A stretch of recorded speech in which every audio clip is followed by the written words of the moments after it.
एक बार एक राजा जिसे शिकार खेलने का बहुत शौक था, एक दिन शिकार खेलते खेलते दूर घने जंगल में पहुंच गया। जब राजा का शिकार खेलकर मन भर गया तो उसने सोचा अब घर के लिए लौटा जाए। रात होने जा रही थी, जंगल में अंधकार छा चुका था। राजा घर का रास्ता भूल गया और भटकते भटकते वो जंगल में बनी एक झोपड़ी के सामने पहुंच गया।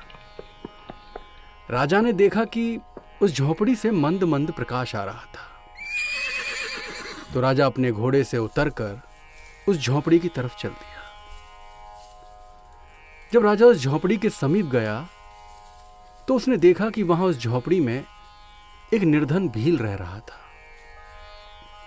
राजा ने झोपड़ी के द्वार को खटखटाया और उस भील को अपना परिचय दिया कि भाई, मैं इस राज्य का राजा हूं, लेकिन रात्रि की वजह से मैं जंगल में रास्ता भटक गया हूं। मेरे सैनिक भी पीछे छूट गए हैं, तो क्या मैं आपके यहां एक रात्रि व्यतीत कर सकता हूं?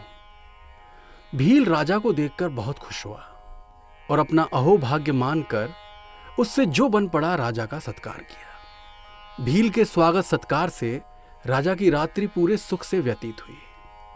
प्रातःकाल राजा ने भील से विदा लेते हुए पूछा कि भाई भील, आपकी आजीविका का साधन क्या है?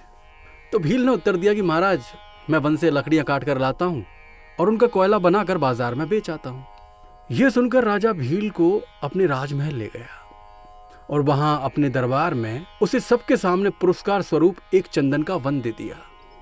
भील उस चंदन के वन को पाकर बहुत खुश हुआ और वहीं एक कुटिया बनाकर रहने लगा। अब 1 वर्ष बाद राजा उस चंदन वन को देखने के लिए गया और वो ये देखकर आश्चर्यचकित रह गया कि वो चंदन वन अब पूरी तरह से उजड़ चुका था और वो भील वहीं उस झोपड़ी में दयनीय अवस्था में रह रहा था। राजा ने उससे पूछा कि भाई भील, तुमने चंदन वन के पेड़ों का क्या किया? तो इस पर भील ने उत्तर दिया कि महाराज, पहले मैं दूर से लकड़ी काट कर लाता था, फिर उनका कोयला बनाता था और उस कोयले को बाजार में बेचकर आता था, लेकिन अब मुझे यहीं से लकड़ी मिल जाती है जिनका मैं कोयला बनाकर उन्हें बाजार में बेच देता हूं और अपना गुजारा करता हूं। अब तो ये सारा वन कट चुका है, केवल एक वृक्ष बचा है। यह सुनकर राजा को उसकी मूर्खता पर बड़ा तरस आया। तो राजा ने कहा कि भील, तुम बहुत नादान हो, तुमने चंदन वन के महत्व को नहीं समझा।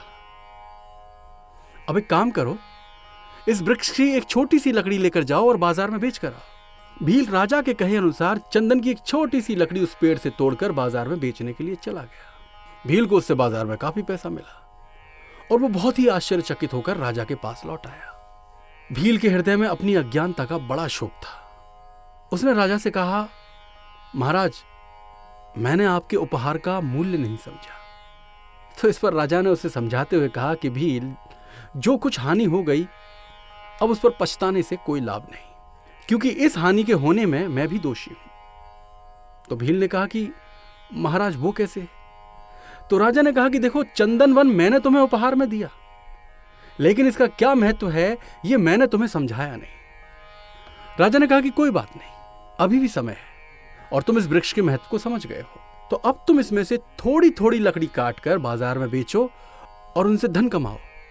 साथ ही इसी वन में दूसरे पेड़ लगाकर इस पूरे वन को फिर से हरा भरा कर दो। तो ये कहानी हमें सिखाती है कि अगर हम प्रसन्न होकर किसी को कुछ उपहार देते हैं और उपहार बहुत कीमती है, जो उसके जीवन में काम आ सकता है, तो पहले उस उपहार का उसे महत्व समझा दीजिए कि जो चीज मैं आपको दे रहा हूं ये बहुत काम की है और ये आपके इस तरह से जीवन में काम आ सकती है।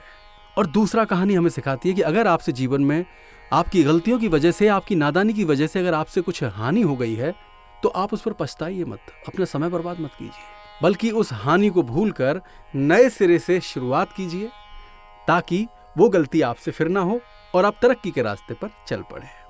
तो आपसे फिर मुलाकात होगी अगली कहानी के साथ। तब तक के लिए बहुत बहुत धन्यवाद।